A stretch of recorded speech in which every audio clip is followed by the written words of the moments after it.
আসসালামু আলাইকুম রহমতুল্লাহি ওবরকাতুহ।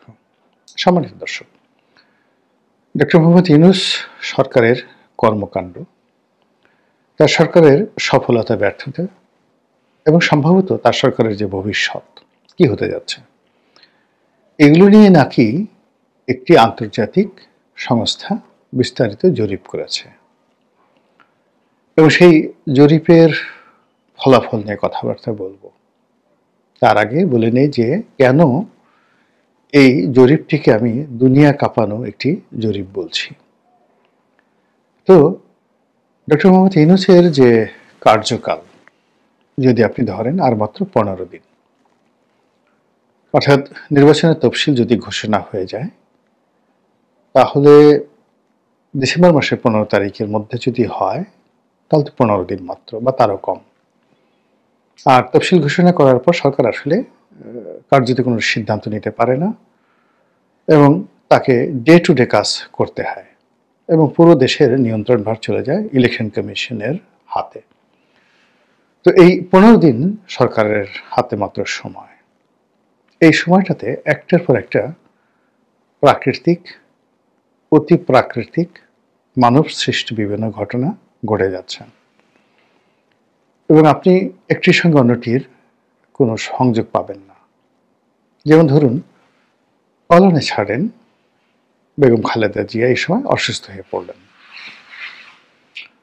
তিনি হাসপাতালে আছেন জীবন মৃত্যুর সন্ধিক্ষণে এবং তার প্রাণবায়ু এখন কোন অবস্থাতে আছে ওটা নিয়ে সবাই উদ্বিগ্ন। সারা দেশ তার জন্য দোয়া করছে এবং তিনি এই মুহূর্তে যেখানে আছেন সেখানে তাকে লাইফ সাপোর্ট দিয়ে রাখতে হচ্ছে। কৃত্রিমভাবে শ্বাস প্রশ্বাস চালানোর জন্য যে ভেন্টিলেশন থাকে সেটি দিয়ে চালানো হচ্ছে। এর কারণ হলো যে তার শরীরের যে দুটো গুরুত্বপূর্ণ অঙ্গ, একটি হলো লিভার, যকৃত, যেটিকে আমরা কলিজা বলি, এটি সিরোসিসে আক্রান্ত, যেটাকে লিভার সিরোসিস, এটাকে আপনি লিভার ক্যান্সার হিসেবে বর্ণনা করতে পারেন। এটা যদি কারোর হয়, এই রোগ সহজে ভালো হয় না। যদি যুবক বয়সে, অল্প বয়সে হয়, অনেক সময় এই কলিজা কেটে ওখানে নতুন কলিজা লাগানো হয়, লিভার ফেলে নতুন লিভার বানানো হয়, যকৃত যেটার বাংলা নাম। কিন্তু বেগম জিয়ার যে অবস্থা, এই বয়সে আসলে এই ধরনের, যেটিকে লিভার ট্রান্সপ্লান্ট বলা হয়, তো ট্রান্সপ্ল্যান্ট, এটাকে প্রতিস্থাপন, এটা এই বয়সে এই শরীরের এই ধরনের অপারেশন সম্ভব নয়। তো যখন আপনার শরীরের মানে বুকের পাঁজরের একটি অংশে একদিকে থাকে লিভার আর অন্যদিকে থাকে ফুসফুস, তো এই ফুসফুসটি আমাদের শ্বাস প্রশ্বাসের জন্য প্রধানতম যন্ত্র, আর লিভার যেটা রক্ত সঞ্চালনটা করে, রক্ত পরিষ্কার করে অন্য সাইডে। তো যখন আপনার লিভারটা দুর্বল হয়ে যায় তখন ফুসফুসটি সবচেয়ে বেশি ঝুঁকির মধ্যে থাকে। এই জন্য এই ধরনের রোগীকে জনগণের মধ্যে নিতে হয় না, যে কোনো জনসমাবেশ এড়াতে হয়। ঠান্ডা, গরম, এনিথিং, এই বিষয়গুলো মানে চরম ভাবাপন্ন সবকিছু বাদ দিয়ে তারা শীততাপ নিয়ন্ত্রিত একটা জায়গা, যেখানে ধুলোবালি নাই বললেই চলে, এরকম জায়গা হলো তাদের জন্য একটি উত্তম জায়গা, বাকি কয়দিন যদি বেঁচে থাকতে চায় সুন্দরভাবে। এখন এখানে যদি হঠাৎ করে এই ধরনের রোগী যাদের লিভার সিরোসিস রয়েছে, তারা যদি কোনো কারণে ইনফেকশন হয়ে যায় ফুসফুসে, তাহলে এই ধরনের রোগী সাধারণত বাঁচে না। কয়েকদিন আগে আমার একজন কেয়ারটেকার হঠাৎ করে এরকম অসুস্থ হয়ে গেল। ঢাকা মেডিকেলের আইসিইউতে প্রায় 1 মাস সে ছিল, তাকে এই ভেন্টিলেশন দিয়ে রাখতে হয়েছে। কিন্তু একেবারে বয়স অল্প, কত 35 বছর হবে, কিন্তু তাকে কিন্তু আসলে বাঁচানো যায়নি। এই ঘটনাটা ঘটেছে জাস্ট আমার জীবনে এই দিন 10 আগে। গত 1 মাস যাবৎ আমি তাকে নিয়ে ব্যস্ত ছিলাম, নিজের ছেলের মতোই তাকে স্নেহ করতাম, আমাকে বাবা ডাকতেন, আর অনেক দিন ধরে সে আমার সঙ্গে ছিল। তার স্ত্রী, তার দুটো কন্যা সন্তান, মানে সবাই আমার বাড়িতে থাকতো। আর হোল ফ্যামিলি জাস্ট দেখাশোনা করতো, বাড়ির কেয়ারটেকার, বাবুর্চি, পুরো কাজটা সে করতো। ফলে এই পরিবারটি যখন এইভাবে আক্রান্ত হলো, ওটা আমার জন্য একটা বিরাট বেদনার। এবং আমি এরপর থেকে এই লিভার সিরোসিস এবং অ্যাট দ্য সেম টাইম ফুসফুসের যে ইনফ্লেকশন, এই বিষয়টির সম্পর্কে অতিমাত্রায় সচেতন। কাজেই এই রোগটি বেগম জিয়ার হয়েছে, অল অন এ সাডেন হয়নি। এটার পিছনে কারণ আছে। সবাই বলাবলি করছে যে তাকে ঘর থেকে বের করে যেভাবে সেনা দিবসে, সশস্ত্র বাহিনী দিবসে যেভাবে তাকে নিয়ে যাওয়া হয়েছে ক্যান্টনমেন্টে, ওটা তার সেই দুর্বল শরীর, দুর্বল সেই ফুসফুস, সেন্সিটিভ ফুসফুস এবং রোগাক্রান্ত যে লিভার, যকৃত, এটা ধারণ করতে পারেনি। ফলে এই ঘটনার ঠিক পরের দিনই তাকে হাসপাতালে ভর্তি হতে হয়েছে। তারপরে ঘটনা আমরা সবাই জানি। এখন এটাকে কি মানব সৃষ্ট বলবেন, প্রাকৃতিক বলবেন, এটা আপনার বিষয়। কিন্তু বেগম জিয়ার এই অসুস্থতা পুরো বাংলাদেশকে অনিশ্চিত করে ফেলেছে। নির্বাচনের শিডিউল থাকবে কি থাকবে না, তারপর নির্বাচন সঠিক সময় হবে কি হবে না, এটা নিয়ে যে অতীতের বিতর্ক ছিল। এক পক্ষ বলছিল যে নির্বাচন হবে না, এই সরকার নির্বাচন করতে পারবে না, বা এই সরকারের ওই কোয়ালিটি নিয়ে একটা ভালো নির্বাচন করার জন্য, অথবা নির্বাচন বানচাল করার জন্য শক্তিশালী পক্ষগুলো তৎপরতা চালাচ্ছে, আর ডক্টর মোহাম্মদ ইউনূস এবং বিএনপি সম্মিলিতভাবে নির্বাচন সঠিক সময় নিষ্পন্ন করার জন্য চেষ্টা চালিয়ে যাচ্ছে। এই যে একটা সমীকরণ দাঁড়িয়েছিল, এটি এই বেগম জিয়ার অসুস্থতার ফলে আবার 180 ডিগ্রি অ্যাঙ্গেলে ঘুরে গেছে। এখন উনি যেভাবে আছেন, এভাবে যদি আরও 15 দিন থাকেন, আরও 1 মাসে যদি তাকে লাইফ সাপোর্টে রাখা হয়, আমার কাছে মনে হচ্ছে না যে বিএনপির কোনো লোক এই সময়টিতে নির্বাচন করার জন্য খুব বেশি সরকারকে চাপ দিবেন বা সরকার আগ্রহী হবে। অন্যদিকে যারা নির্বাচনটাকে পিছিয়ে দিতে চান, তারা এটাকে একটি মোক্ষম সময় হিসেবে ব্যবহার করতে চাইবেন। গেল একটা। দ্বিতীয়ত হলো যে এই সময়টিতে জনাব তারেক রহমান সাহেবকে প্রভোগ করা হচ্ছে যে হি শুড কাম, তার বাংলাদেশে আসা উচিত, এবং তার মায়ের যে অসুস্থতা, এই অসুস্থতা তাকে অন্তত হাসপাতালে দাঁড়িয়ে থেকে কান্নাকাটি করা উচিত অন্য সব বাঙালির মতো। বেগম জিয়া যেভাবে অসুস্থ, সেখানে আসলে তারেক রহমান সাহেব আপনার আমার মতো বাইরে দাঁড়িয়ে কাঁদতে পারবেন, দাঁড়িয়ে থাকতে পারবেন, এবং আপনার আমার সঙ্গে তিনি সেই কাঁধে কাঁধ মিলিয়ে তিনি দেখতে পারবেন ঘটনা। এই বাইরে তার কিছু করার নেই। কিন্তু আমরা প্রভোগ করছি তাকে আসতে হবে, তার মেয়েকেও আসতে হবে, তার স্ত্রীকেও আসতে হবে, এবং আবহমান বাংলার এই মাতৃভক্তি, পিতৃভক্তি, এই জিনিসটি তাকে প্র্যাকটিক্যালি, বাস্তবে দেশবাসীর নিকট তাকে প্রমাণ করতে হবে।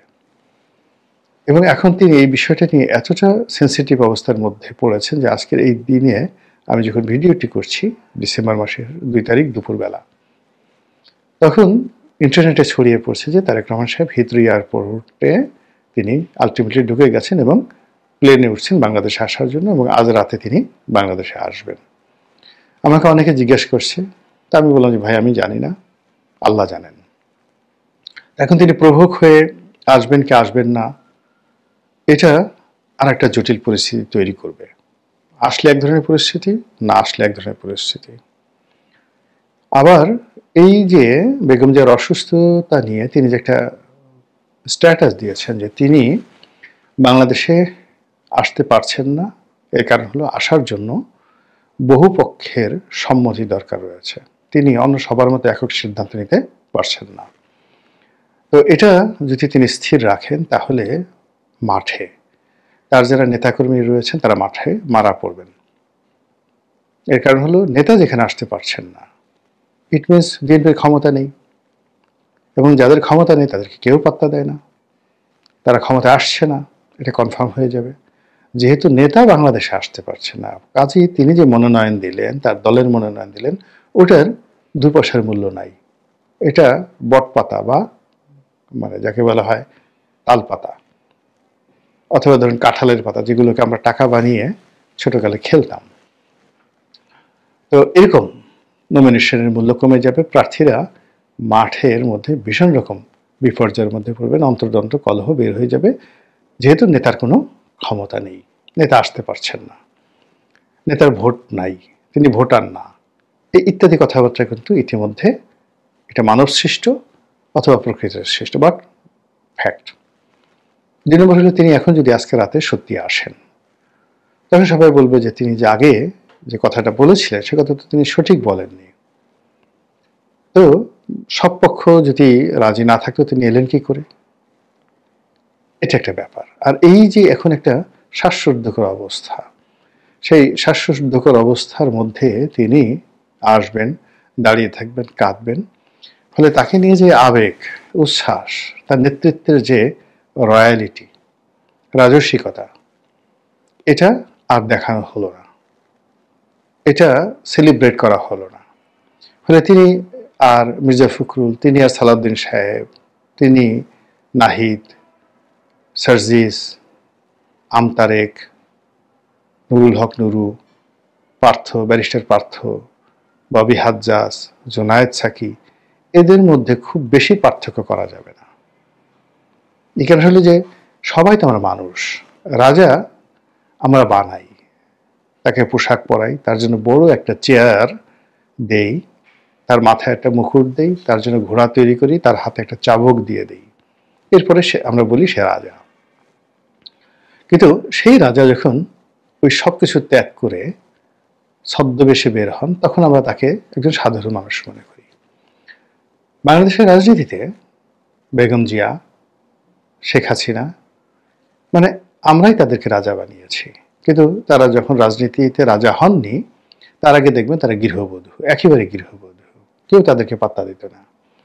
তারেক রহমান সাহেবের আগের ছবিগুলো দেখেন, জিয়া রহমান সাহেব মারা যাওয়ার পর তার ছবি দেখেন, কিংবা 91-তে হাওয়া ভবনের সময় তার ছবিগুলো দেখেন, he just like a ordinary man. এখন আমাদের দেশে তো অর্ডিনারি ম্যানকে কেউ রাজা মানে না, অর্ডিনারি ম্যানের কেউ কমান্ড মান্য করে না, এমনকি একজন অর্ডিনারি ম্যান খুব জ্ঞানী গুণী হলো তার কথা কেউ শুনতে চায় না। আপনার পদ থাকতে হবে, পোর্টফোলিও থাকতে হবে, মেকআপ গোটাপ থাকতে হবে, যেমন রবীন্দ্রনাথ, অত বড় দাড়ি না থাকলে আর চুল না থাকলে তাকে লোকজন রবীন্দ্রনাথ মনেই করতো না। নজরুল, তার যদি ওরকম ঝাঁকড়া চুল না থাকতো তাহলে কেউ তাকে নজরুল মনে করতো না। This is the fact. মানে আপনাকে বুদ্ধিজীবী হতে হলেও আপনাকে ভং ধরতে হবে, ভং ছাড়া কখনো আপনি বুদ্ধিজীবী হতে পারবেন না। অনেকে দেখবেন দাঁত মাজে না, জটা মাথায় বিরাট জটা পরে, বিরাট জুব্বা পরে, অনেকে দাঁত মাজে না, তার সঙ্গে সঙ্গে আবার কেউ কেউ তো ন্যাংটা হয়ে থাকে। এটা হলো বিশেষত্ব দেখানোর জন্য, ন্যাংটা ফকির, ন্যাংটা বাবা। তো রাজনীতি তো এরকম একটা হিম্যানশিপ করতে হয়, আর হার রয়্যাল হাইনেস। বেগম যে এখানে বিখ্যাত তার রয়্যাল হাইনেসের জন্য, তার অ্যাটিটিউডের জন্য। বাঘ আর শিয়ালের মধ্যে ডিফারেন্সটা কি? রয়্যাল অ্যাটিটিউড এবং একটা সোর্সের ভাবের জন্য। তো সেক্ষেত্রে তারেক রহমান সাহেবের যে নেতৃত্বের যে শাইনিং দিকগুলো আছে, এটাকে বিএনপি সেলিব্রেট করে যেভাবে তাকে বাংলাদেশে বরণ করে নিতে চাচ্ছিল, বহু সংখ্যক মানুষ উপস্থিত হবে এবং তাকে সিংহাসনে বসানো হবে, তার জন্য বিশেষ বাড়ি প্রস্তুত, just like a king, just like a future prime minister. ওটা এই মুহূর্তে এসে মানে একেবারে আমতারিকের পর্যায়ে নামিয়ে দেওয়া হলো। যদি তিনি আসেন, এটা সম্ভব না এই সময়টাতে, মানে এই ধরনের ফিউনারেল অনুষ্ঠানে, শোকের অনুষ্ঠানে আপনি আলাদা হতে পারবেন না। এবং আপনি দেখেন যে ভারতে রাহুল গান্ধী এভাবে খুব সাধারণ হতে চেয়েছিলেন, কিন্তু পারেননি। এখন তাকে আবার সং ধরতে হয়েছে, আবার তাকে অসাধারণ হতে হচ্ছে, তার বোনের সাহায্য নিতে হয়েছে। আমাদের এই যে ঢাকার নবাব পরিবারটা নবাব খাজা সলিমুল্লাহর হাতে শেষ হয়ে গেল কেন? নবাব খাজা সলিমুল্লাহর একমাত্র অপরাধ হলো তিনি হাজী মোহাম্মদ মহসিন হতে চেয়েছিলেন। তিনি সারাক্ষণ গরিব মানুষের সাথে চলতেন, নবাবী পোশাক আশাক পরতেন না, এই জন্য তার বাবা তাকে দুই চোখে দেখতে পারতেন না, এবং তিনি স্পষ্ট জানতেন যে এই ছেলের হাতেই আমার এই নবাব পরিবার ধ্বংস হয়ে যাবে, এবং তাই হয়েছিল। এরকম যার জন্য আসলে নবাবের জন্য তলোয়ার লাগবে, পোশাক লাগবে, সিংহাসন লাগবে, ওইরকম লাগবে, কিন্তু নবাব খাজা, এই যে আমরা যে সলিমুল্লাহ বলি, তিনি দানবীর, সবকিছু দান করে গেছেন, আমরা খুব বলি ঠুলি, কিন্তু নবাব পরিবারটা কিন্তু শেষ করে গেছেন। এই হলো অবস্থা। তো সেই দিক থেকে এইরকম যখন একটার পর একটা বিরূপ পরিস্থিতি চলছে, ঠিক তখন ডক্টর মোহাম্মদ ইউনূস সম্পর্কে একটি আন্তর্জাতিক জরিপ, সেই জরিপে বলা হচ্ছে তিনি এত জনপ্রিয় যে দেশের প্রায় 70% লোক, আপনি চিন্তা করেন যেখানে ভোট পাবে বিএনপি যদি ব্রুট মেজরিটি পায় 35-36% আর 40%, তো সেখানে 70% লোক মনে করছে ডক্টর মোহাম্মদ ইউনূস যা করছেন ভালো কাজ করছেন, তার ব্যাপারে সন্তুষ্ট। এবং এই যে আগে যে ন্যারেটিভগুলো যে স্যার আরো 5 বছর থেকে যান, আরো 50 বছর থেকে যান, এই জরিপের ফলে যদি তিনি মোটামুটি এই বর্তমান যে সমস্যাগুলো বললাম এতক্ষণ দীর্ঘমেয়াদে, এই সমস্যার সুযোগে তার যদি মনে ইয়াদ আসে, তার ইচ্ছা শক্তি আসে, যে যেহেতু এত মানুষ চায়, 70% মানুষ, 18 কোটির মধ্যে যদি 70% মানুষ তার কল্যাণ চায়, তার ব্যাপারে সন্তুষ্ট থাকে, তাহলে এই যে মানুষের এত আকুতি, এগুলো বাদ দিয়ে তিনি যদি চলে যান তাহলে গুনাহ হবে না বলেন? তো এইরকম যে তার মনোভাব, সেই মনোভাবটি এই জরিপের সঙ্গে যদি কাজ করে, তাহলে বাংলাদেশে একটা এইরকম ইতিহাস তৈরি হবে যে ইতিহাসে বাংলাদেশের সঙ্গে যারা সম্পৃক্ত সারা দুনিয়াতে কম্পন শুরু হয়ে যাবে। আর এজন্যই আমি বলছি দুনিয়া কাঁপানো তদন্ত রিপোর্ট, সরি, দুনিয়া কাঁপানো জরিপ বা প্রতিবেদন। মহান আল্লাহ আমাদের সবাইকে হেদায়েত দান করুন এবং হেফাজত করুন। আসসালামু আলাইকুম ওয়া রাহমাতুল্লাহি ওয়া বারাকাতুহু।